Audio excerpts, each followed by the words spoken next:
Hey, yo, what's decent? Yo, I have a crazy VGC match that I had the other day, and I figured that I haven't had a VGC match for a long period of time, so let's just get back in the groove, especially since I'm going to the West Babylon Conference on Saturday, so I'm like, I gotta get prepared a little bit. So we're here now, and my opposition has Hawlucha and Tyranitar. I'm gonna lead out with my Scrafty as well as my Rhydon. He's gonna obviously want to switch out his Tyranitar to save for a little bit later on, which is quite understandable, especially if he has Hitmontop, which can inflict the Intimidate, which he does bring in right now. So I'm going to go and fake out the Hawlucha and then inflict some damage on the would-be Tyranitar with the Drill Run, but instead it turns out to be the Hitmontop, which is great. And I'm just going to go for the double protect now because I know that Hitmontop can inflict some damage onto the Scrafty because Hitmontop was unaffected by the Intimidate because he didn't lead out with it. So I'm just going to go for the Detect and the Protect. Turns out that Hawlucha goes for the Encore, so I'm definitely going to have to pull a double switch here, which is what I'm feeling, because if I'm going to be Encore and Protect and or Detect, then Hitmontop can inflict some lot of damage onto me, so I'm not going to want that happening right now. So I'm going to switch out into my Mr. Mime as well as my Charizard. And so he's going to change up his movesets, go for the Sky Drop, which won't affect Charizard, which is great because Charizard does either fly and or levitate, which Sky Drop doesn't necessarily inflict damage onto those type of Pokemon if I stand corrected.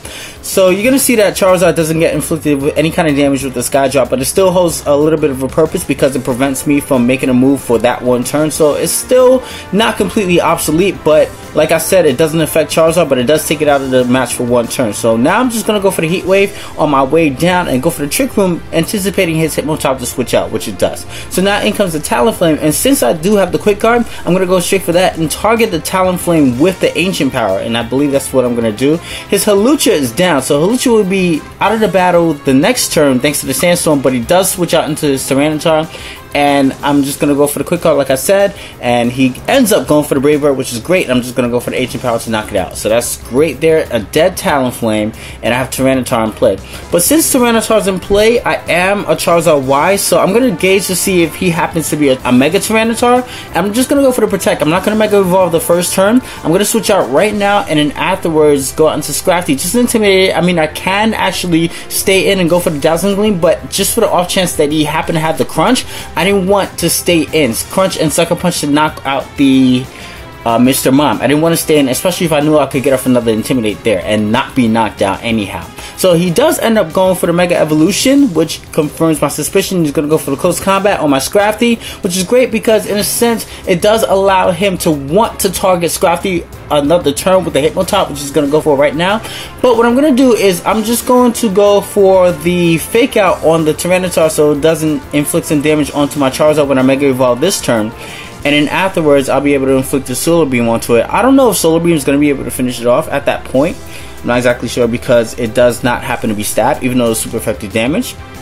So I'm just going to go for the Fake Out, and Hitmontop should respectively be able to finish off the Scrafty here because Scrafty is a huge threat onto the Tyranitar. I mean, I would want to finish off the Scrafty here because I could go for the Drain Punch and recover a significant amount of HP. So I do go for the Fake Out on the Tyranitar like I just say, and then go for the Solar Beam. It doesn't quite knock it out. He does flinch, preventing it from going for the Rock Slide, taking out my Charizard Y, which is great. I'm going to go for the Y Guard just in case he happens to go for another Rock Slide. He's going to go for the Feint, so I'm like, okay, I'm just going to take it out with the Heat Wave. Tyranitar happens to avoid that, but I do knock out the Hitmontop, and I'm confused here because he did actually go for the Feint, but you guys saw me go for the Y Guard, so I'm confused as to why I got inflicted with the Rock Slide. I mean, I should have been protected from that for that turn. So he's going to go for the Sky Drop, which is a great play, and I'm just going to go for the Y Guard just in case he happens to go for the Rock Slide again. And Mr. Mime does end up fainting, but that's okay because I do have the Rhydon, and Rhydon can definitely take out both of those Pokemon, provided that he doesn't have, like, let's say, maybe Blizzard or something like that. I don't know, Giga Drain. I'm just kidding. I'm just naming stuff that Tyranitar won't really have. But Rock Slide does end up finishing me off. I'm just going to retaliate with the Rock Slide of my own, and that is going to be a good game right there. So I definitely did have a lot of fun. I'll see you guys later. Peace! What you doing?